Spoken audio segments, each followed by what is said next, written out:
Good afternoon, ladies and gentlemen. First, I have to thank you, Doug, for inviting me.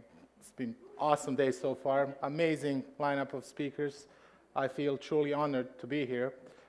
Energized, inspired. I think we're going to have a glorious future.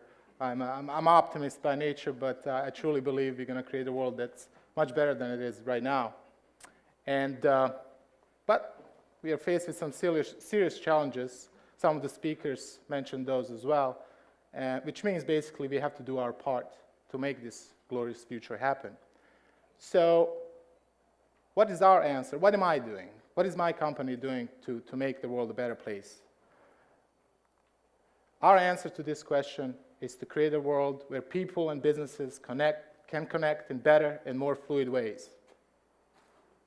In a sense, to create a business without borders. It's really important because for this glorious future to happen, we're going to need to have a combination of technological advancements, cultural advancements, and for that you need people, money, expertise, and all of that needs to be connected and synthesized in the best possible way. So what exactly are we doing? What exactly are we working on? Let me share with you a story about a place called Silicon Valley, which in my opinion is the answer to this question. I mean, it's not the only place. LA is fantastic, New York, etc. But I would say it's the best place for high-tech entrepreneurs to be and work, and for their startups to be. Why that's the case? Well, there are many reasons, but most of the people agree that it's some sort of combination of ideas, capital, and culture. Ideas can be novel business plans or issuance of patents. And in both of those, I would say Silicon Valley is, if not undisputed leader, one of the leaders. This is the number of patents. Money, capital. Silicon Valley for sure is the undisputed leader in this domain. For example, last quarter of last year, almost 50% of all venture capital funding happened in Silicon Valley, as far as the United States is concerned. The difference between Silicon Valley and the rest of the world is even more dramatic. And then, in my opinion, even more important is the culture and people. There's something about this place, California in general, but Silicon Valley in particular, I would say. It's about risk-taking. People are willing to take risks. It's okay to fail and start again. This is not the case, even in some of the developed Western European countries, for example. In Asia, it's shameful to fail and go through bankruptcy. So it's hard to raise fundings. That's not the case in Silicon Valley. People respect entrepreneurs. Of course, you need to have competent people who can execute. Silicon Valley has those as well. Strong engineering tradition, awesome schools, diversity of people. So, you want to come to Silicon Valley? Many thousands come every year from the United States. But if you're a foreigner, there's a problem. You simply can't come. There is no legal channel for these individuals to come and grow their companies. They're not employees, they're not students, they're entrepreneurs. So there is no legal channel, according to the US Lawyers Association. It's a legislative problem. People try to solve it via legislative means. They failed so far because immigration-related questions are really difficult to solve. Democrats and Republicans have a hard time digesting this. They have constituencies that are fiercely opposed to some of the changes that are proposed. There's a Startup Visa Act. Nothing happened so far. So to kind of encapsulate the nature of this problem, let me share with you a story of this entrepreneur, Israeli entrepreneur, Amit, who basically after graduating from Stanford, created a startup, raised some funds, hired 9 people, and had to leave the United States because of the issues, visa-related issues. I mean, it made it national news. He became a famous person in that sense in this community. These types of stories should not happen. This is a travesty. This is the end result. You have this awesome place, awesome people, awesome companies, but it's gated in a sense. There's no legal channel for these foreign entrepreneurs to come. What can we do? As I mentioned, Blueseed itself is a Silicon Valley startup, and as such, We share some of the elements of the culture that I mentioned before. Risk-taking, bold, creative solutions. So what is our solution to this problem? What is our entrepreneurial solution to this problem? It's to think outside the box. And in this case, would mean to look to the left. To be more precise, 12 miles to the left. Our goal is to position a ship 12 miles away from California coastline. This is the map of Silicon Valley, basically. Outside the US jurisdiction, international waters. And on that ship, it's going to be a cruise ship, basically. Retrofitted cruise ship. As Doug mentioned, it's going to be the most amazing, creative co-working space in the world. And on that ship, we're going to, as I mentioned, have approximately 1,000 entrepreneurs, which would mean 200 to 300 startups, early-stage startups.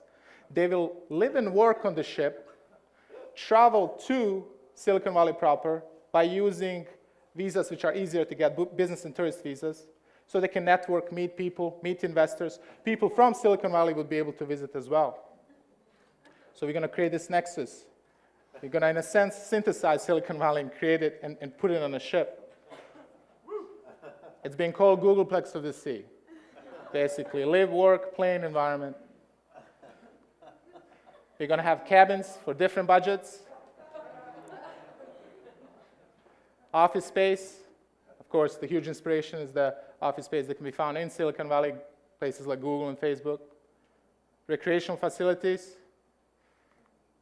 24/7 food, medical security needs will be taken care of. Internet, of course, it's obviously very important. Transportation, different forms, daily ferry, a little bit faster speedboats, and in case of emergencies and high-end clientele, helicopter. We're going to provide numerous services for startups, connect them with Silicon Valley.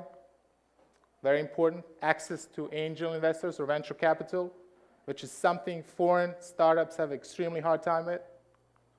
Networking activities, so they can meet individuals that can not only give them money, but help them with certain aspects of their business plan. Mentors and training. Legal help in various forms. Events. Maybe we could have a perpetual Mindshare atmosphere or partner with such awesome organizations like yours, Doug. These are some of the benefits. No visas or immigration restrictions. It's like a mini version of the free world. Much lower regulatory costs. Simplified business regulatory environment. You can bring anybody you want from anywhere in the world. No commuting. You're going to live and work in the same place. And as I mentioned, it's going to be awesome space, inspiring, intellectually stimulating. And as a result, you'll be in the middle of cutting-edge innovation. Cost, it's going to range from $1,200 per person per month, low level, to $3,000 per person per month. This cost includes office space. Now there's another way that Blueseed itself will, another source of revenue. We'll take equity positions in all of these startups.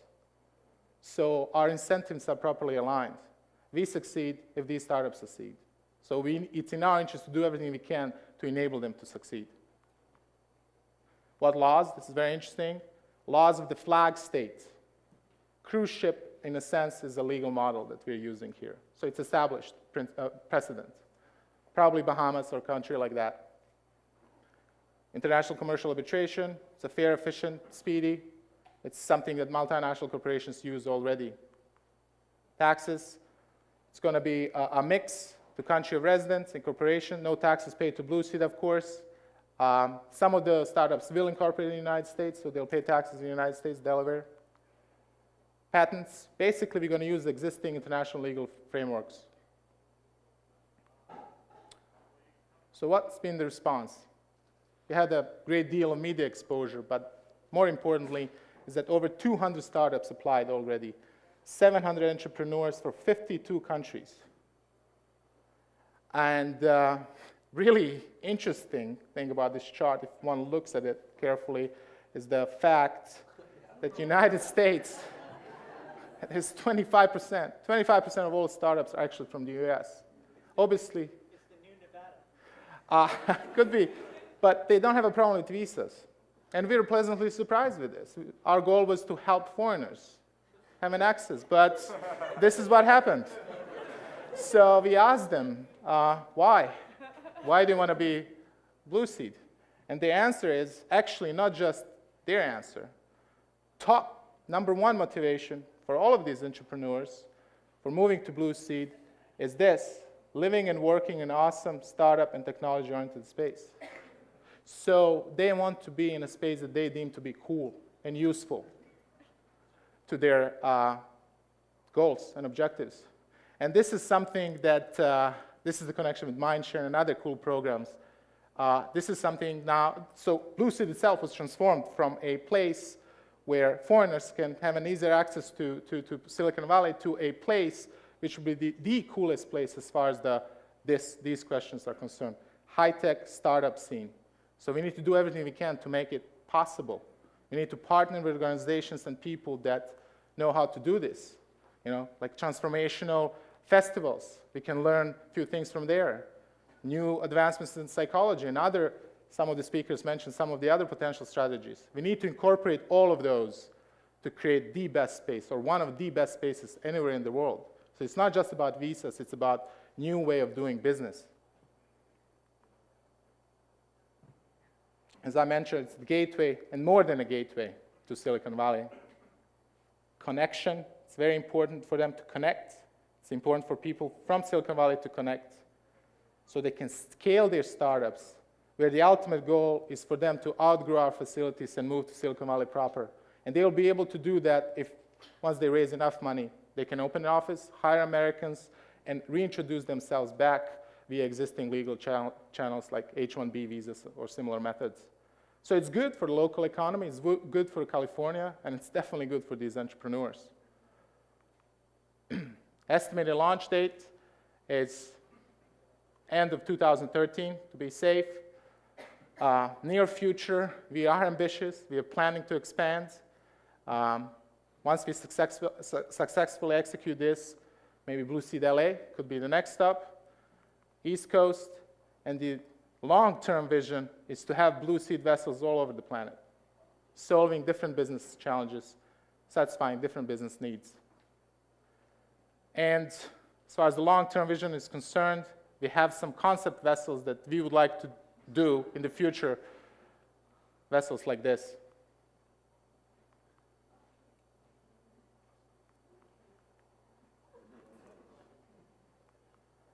And I would like to conclude with a quote from Steve Jobs.